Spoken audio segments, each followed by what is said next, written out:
Bola beqishdasmi yoki pul tepishdasmi?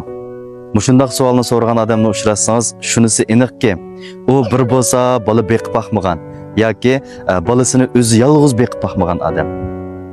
Har qanday xizmatning dam oladigan vaqti bo'ladi, lekin bola beqishning dam olish vaqti bo'lmaydi.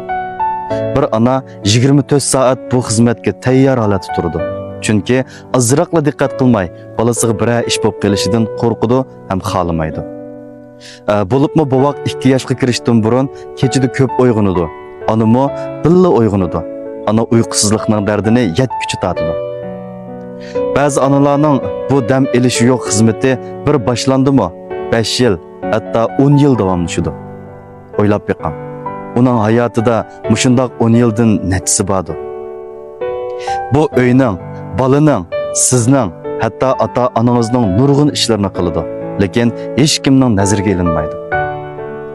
Lekin xizmat qilsangiz dam elishingiz bo'ladi, pulingiz bo'ladi. Shunga bola beqish bilan pul tepish hargizmi selishtirg'ili bo'ladigan xizmatlar emas. Oxirida shuni deb qo'yay. Bola beqiyotgan onalar, sizlar haqiqatan bakli ulug'.